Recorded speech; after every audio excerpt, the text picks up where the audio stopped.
Hello all. ABPSC exams కోసం current affairs. ఈరోజు date 22 July 2026.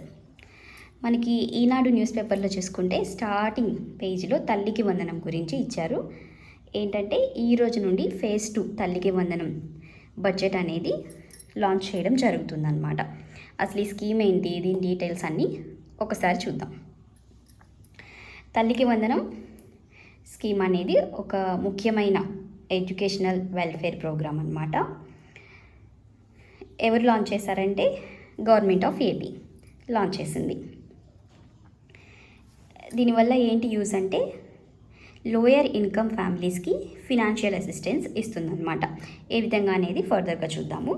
మనకి ఇంతకుముందు అమ్మ ఒడి ప్రోగ్రామ్ ఉండేది స్కీమ్, దాన్ని తల్లికి వందనంగా మార్చారు. కొన్ని డిఫరెన్సెస్ కూడా ఉన్నాయన్నమాట. అది ఏంటంటే మేజర్గా అమ్మ ఒడిలో ఎలిజిబుల్ స్టూడెంట్ ఫ్యామిలీకి ఒక స్టూడెంట్కి మాత్రమే ఇచ్చేవాళ్ళు, ఒక పిల్లవాడు లేదా పిల్లకి. బట్ తల్లికి వందనంలో మాత్రం ఎలిజిబుల్ స్టూడెంట్స్ ఎంతమంది ఉంటే, అంటే ఒక ఫ్యామిలీలో 2 పిల్లలు ఉండని 3 పిల్లలు ఉండని వాళ్ళందరికీ కూడా ఈ స్కీమ్ వర్తిస్తుంది. ఈ రోజు నుండి అంటే జూలై 22 నుంచి సెకండ్ ఫేజ్ అమౌంట్ లాంచ్ చేశారు. మొత్తం ఎంత అమౌంట్ అంటే 10,120 కోట్లు బడ్జెట్ని దీనికి అలొకేట్ చేయడం జరిగిందనమాట. ఇంత ఫండ్ని 10,120 కోట్లు. ఇది ఫేజ్ 2. ఫేజ్ 1లో కూడా ఆల్మోస్ట్ ఇంతే లాంచ్ చేయడం జరిగింది. ఇప్పుడు మనం స్కీమ్ డీటెయిల్స్ చూద్దాం. ఫినాన్షియల్ అసిస్టెన్స్ ఇస్తారని చెప్పాను కదా. ఏ విధంగా అంటే సంవత్సరానికి 15,000 రూపాయలు ఇస్తారు. ఎవరికి అంటే every eligible child in a family. ఒక ఫ్యామిలీలో ఉన్నటువంటి ప్రతి ఎలిజిబుల్ చైల్డ్కి 15,000 రూపాయలు సంవత్సరానికి ఇస్తారనమాట. ఇది ఏ విధంగా ఇస్తారంటే డైరెక్ట్ బెనిఫిట్ ట్రాన్స్ఫర్, అంటే డైరెక్ట్గా మీ బ్యాంక్ అకౌంట్కి ఇవ్వడం జరుగుతుంది. అయితే 15,000 మొత్తం ఇస్తారా అంటే కాదు, 13,000 మదర్ అకౌంట్కి వేస్తారు. స్టూడెంట్ ఎవరైతే ఉన్నారో వాళ్ళ మదర్ అకౌంట్కి 13,000 రూపాయలు డైరెక్ట్ బెనిఫిట్ ట్రాన్స్ఫర్ ద్వారా ఇస్తారు. మిగతా 2,000 వచ్చి స్కూల్ డెవలప్మెంట్ ఫండ్కి ఇస్తారనమాట. స్కూల్లో ఎడ్యుకేషన్ రిలేటెడ్ ఏదైనా ప్రోగ్రామ్స్ అప్గ్రేడ్ చేయడానికి కానీ, లేదా ఏదైనా శానిటైజేషన్ వర్క్స్ కోసం కానీ ఈ అమౌంట్ యూజ్ చేయడం జరుగుతుంది. ఇప్పుడు ఎలిజిబిలిటీ చూద్దాం. అసలు స్టూడెంట్ ఏ విధంగా ఎలిజిబుల్ అవుతాడు అంటే ఫస్ట్ క్లాస్ 1 నుంచి క్లాస్ 12 లోపు ఏదో ఒక తరగతిలో అతను చదువుతూ ఉండాలి. స్కూల్స్ వచ్చి గవర్నమెంట్ అయి ఉండొచ్చు, ప్రైవేట్ అయి ఉండొచ్చు, ఎయిడెడ్ అయి ఉండొచ్చు. ఏదైనా ఏపీలో ఉన్న స్కూల్స్లో చదువుతూ ఉండాలన్నమాట. మనకి ఏపీలో క్లాస్ 12th అంటే ఇంటర్ వస్తుంది కదా, క్లాస్ 11th and 12th అంటే ఫస్ట్ క్లాస్ నుంచి ఇంటర్మీడియట్ వరకు అనమాట. ఇందులో కూడా ఎక్స్క్లూజన్స్ ఉన్నాయి, అవి తర్వాత చూద్దాము. నెక్స్ట్ వచ్చేసి 75% అటెండెన్స్ రికార్డ్ ఉండాలి. అంటే స్కూల్లో స్టార్టింగ్లో జాయిన్ అయ్యాము, తర్వాత స్కూల్కి వెళ్ళట్లేదు, అమౌంట్ వచ్చేస్తుందా అంటే రాదు. 75% అటెండెన్స్ కూడా ఉండాలి. అప్పుడే మనకి 15,000 ఈ స్కీమ్కి ఎలిజిబుల్ అవుతామన్నమాట. తర్వాత ఫ్యామిలీ ఇన్కమ్ వచ్చేసి రూరల్ ఏరియా అయితే 10,000 పర్ మంత్. ఓకే, అదే అర్బన్ అయితే 12,000 పర్ మంత్ ఉండాలి. అంతకు మించి ఉండకూడదు అనమాట. అంతకు మించి ఉంటే ఎలిజిబుల్ కారు.